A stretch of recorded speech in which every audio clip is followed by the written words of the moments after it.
नमस्कार दोस्तों, आप सभी का हमारे चैनल पर स्वागत है। आज हमारे पास एक ऐसी डरावनी कहानी है जो सच्चे घटनाओं पर आधारित है। यह कहानी है मिलर हाउस की, एक ऐसा स्थान जिसने वहां प्रवेश करने वाले कई लोगों को आतंकित किया है। तो अपने पॉपकॉर्न उठाइए, लाइटें बंद कीजिए और चलिए इस भयानक कहानी में डूबते हैं। जैसे जैसे रात गहराती है, मिलर हाउस के अंदर एक अजीब से सन्नाटा छा जाता है। कई लोग कहते हैं कि यह घर आत्माओं का बसेरा है, जो उन पराजित आत्माओं की कहानियां सुनाते हैं जिन्होंने कभी इस स्थान में जीवन बिताया था। मिलर हाउस 1800 के दशक के अंत में एक छोटे से शहर में बना था।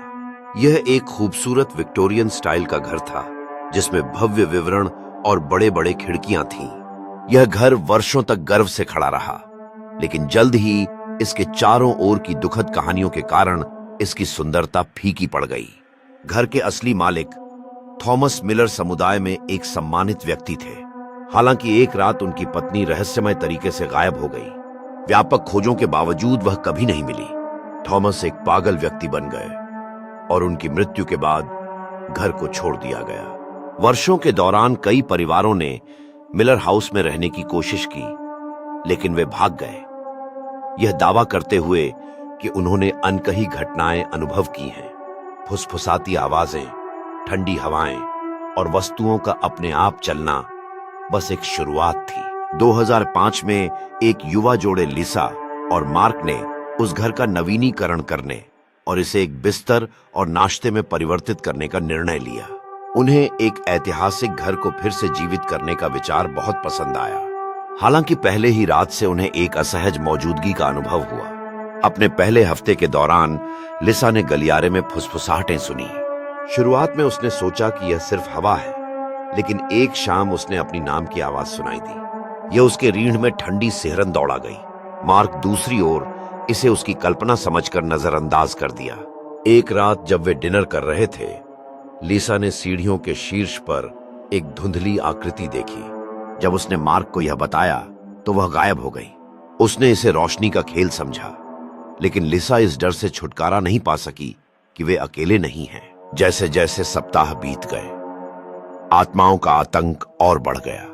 दरवाजे अपने आप बंद होने लगे और रात में अनजानी आवाजें गूंजने लगीं। जोड़े ने असामान्य गतिविधियों को कैद करने के लिए सुरक्षा कैमरे स्थापित किए। एक रात जब उन्होंने फुटेज की समीक्षा की तो उन्होंने एक ऐसा दृश्य देखा जिसने उनके रक्त को ठंडा कर दिया।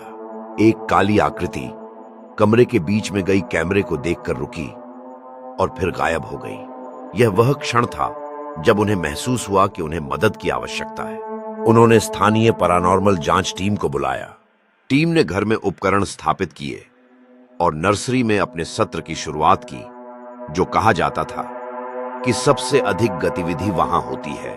उन्होंने एक स्पिरिट बॉक्स सत्र आयोजित किया और उनकी हैरानी के लिए उन्हें स्पष्ट प्रतिक्रियाएं मिली, जिसमें एलिजा नाम भी शामिल था, जो उन्होंने सीखा कि थॉमस मिलर की पत्नी का नाम था। जांच में खुलासा हुआ कि थॉमस अपनी पत्नी को खोने के बाद दुख से भर गए थे। टीम का मानना था कि उनकी आत्मा घर में भटक रही थी, बिना अपनी पत्नी के आगे बढ़ने में असमर्थ ही। लेकिन सिर्फ थॉमस ही नहीं, घर में एक और अंधेरा मौजूद भी था। जैसे जैसे उन्होंने जांच जारी रखी, उन्होंने बेसमेंट में एक छिपा हुआ कमरा खोजा जिसमें मिलर परिवार की पुरानी तस्वीरें और सामान भरा हुआ था। यह स्पष्ट हो गया कि यह कमरा भूतिया घटनाओं की कुंजी रखता था। एक धूल भरे पुराने दर्पण पर जांचकर्ताओं ने देखा कि हाथ के निशान उभर रहे थे, जैसे कोई बच्चा भागने की कोशिश कर रहा हो। उन्हें जल्द ही पता चला कि एलिजा ने एक मृत बच्चे को जन्म दिया था और उस बच्चे की आत्मा घर में दुखी रह रही थी, प्यार की तलाश में। आत्माओं को शांति देने के लिए लिसा और मार्क ने एक सियांस करने का निर्णय लिया। उन्होंने पैरानॉर्मल टीम को मदद के लिए बुलाया। जैसे ही उन्होंने टेबल के चारों ओर इकट्ठा किया और थॉमस और एलिजा को बुलाने लगे, वातावरण भारी हो गया। जैसे ही उन्होंने बुलाया, लाइटें टिमटिमाने लगीं और उन्होंने कमरे के माध्यम से एक ठंडी हवा का झोंका महसूस किया। वे एक बच्चे के हल्के रोने की आवाज सुन सकते थे। उस क्षण में लिसा को अचानक एक भारीपन अनुभव हुआ, जैसे कोई उसे गले लगा रहा हो। जब वे आत्माओं से संपर्क करने की कोशिश कर रहे थे, उन्हें एक आवाज सुनाई दी, हमें जाने दो। लीसा ने ट्रेम्बल करते हुए आश्वासन दिया कि वे कभी नहीं भुलाए जाएंगे और उनका प्यार हमेशा बना रहेगा। सियांस के बाद उन्होंने घर में एक अविश्वसनीय शांति का अनुभव किया।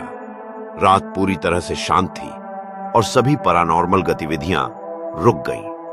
पिछले हफ्तों में मिलर हाउस में एक शांति आ गई जो पहले कभी नहीं महसूस हुई। लीसा और मार्क ने घर को एक सफल बिस्तर और नाश्ते में बदल दिया, जहां दूर दूर से मेहमान आने लगे। जैसे ही मेहमान नई सुबह का स्वागत करते हैं, लिसा और मार्क की मेहनत उनके चेहरों पर संतोष और खुशी लाती है। लोग नाश्ते का आनंद लेते हुए एक दूसरे से बातचीत कर रहे हैं, जिससे घर में जीवन की हलचल फिर से लौट आई है। हालांकि कभी कभी उन्होंने उन आत्माओं के बारे में सोचा जो भवन में कभी आतंकित होती थीं।